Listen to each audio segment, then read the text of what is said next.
Wanted to do a quick video on how to do a simple repair on my septic system, and it's a septic system designed by an American manufacturing company.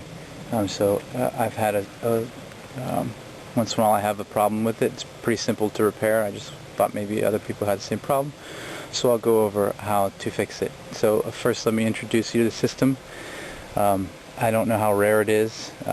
I think it's not a common septic system, so I'll introduce you to how it works. There's two parts of interest. This is the control box. It's on the side of the house, and it has the controller that controls when the valves come on and when the pump comes on. And this is the hydraulic unit. I have a tarp over it just to keep the water out, but this is what it looks like. And here's of course the effluent tank. So here's what it looks like inside. Okay, so what typically happens, or what sometimes happens, is I end up blowing a solenoid. Our solenoid malfunctions, and I'm going to show you how to replace one of those. And what we're talking about is one of these guys right here.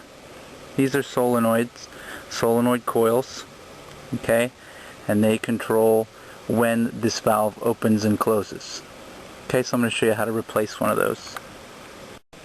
Okay, so I'm back at the control box now, and first let me mention that I am not a professional.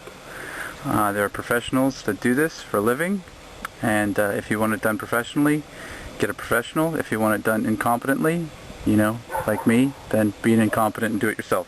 So the first thing I'm going to be sure to do is turn off all the power. I know the breakers for these are right here. I have 3 of them, one for the pump and 2 others. So I shut all those off, because otherwise, if this thing comes on, when you're messing with it, you'll get shocked. So how do I know if I've blown a solenoid? In my system, this fuse right here will be broken, will be blown. And I can test, if I replace that fuse, I can test that if I turn this zone on one of these zones on, and that fuse blows, then I know that that solenoid is off. So how do I turn one of these on? I turn it to the hand position. So if I go like this, and the light comes on for a second, and that fuse blows, then I know my zone return is, solenoid is shot. Okay? So we're going to look at the zone return, because I just replaced it.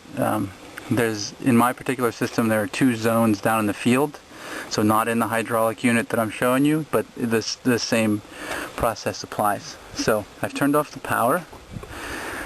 The next thing I'm going to do is go down here to the hydraulic unit. I'm going to start by removing the old part. So there's a couple things to do that. First of all, it's connected with 2 wires. On some of these, you'll have 2 different color wires if you're lucky. On the newer ones, the wires are the same color, so it gets a little confusing. But pay attention, and you'll figure out which goes to which by looking at the others. I have them connected with a wire nut. So the first thing you would do is disconnect the connection to the solenoid, and there should be 2 wires running from the main or whatever to that solenoid. Then you want to unscrew this solenoid. Now, before you do that, you're going to have to unscrew this little jimmy here. You're actually going to have to unscrew this part, because this is not part of the solenoid. So this will actually unscrew, but to do that, since things are all connected, you've got to unscrew this tube. That comes off like that, unscrewed that way. Pull this away, pop it off, and once you do that, you can see that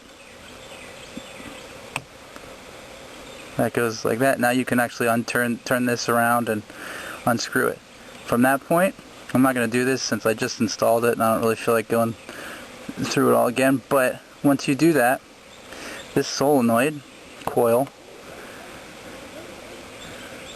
screws by hand out of this valve base.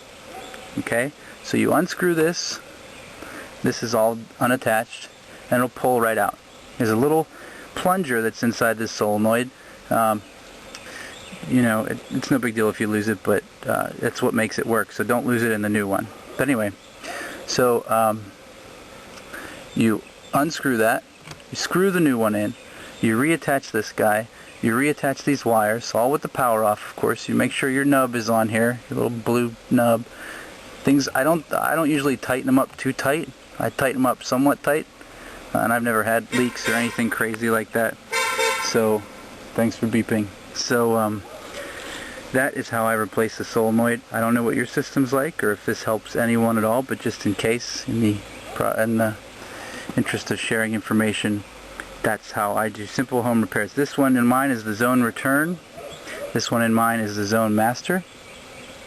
And that is how I replace a blown solenoid, and how to detect it if there is one that's blown.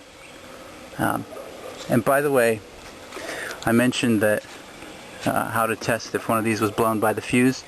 Usually the way this manifests itself is that this peak level light is up. If you don't know what this is all about, this means that your effluent tank is pretty full, so you better do something about it. And sometimes the siren will go off, and so that is often on when all these are not working, and so the system hasn't been able to pump, so it's been filling up. And so usually the problem manifests itself when I come out and hear the siren or see the red level, and I know this hasn't been working for a couple days because it hasn't pumped down, because the fuse is blown, because the solenoid is malfunctioning.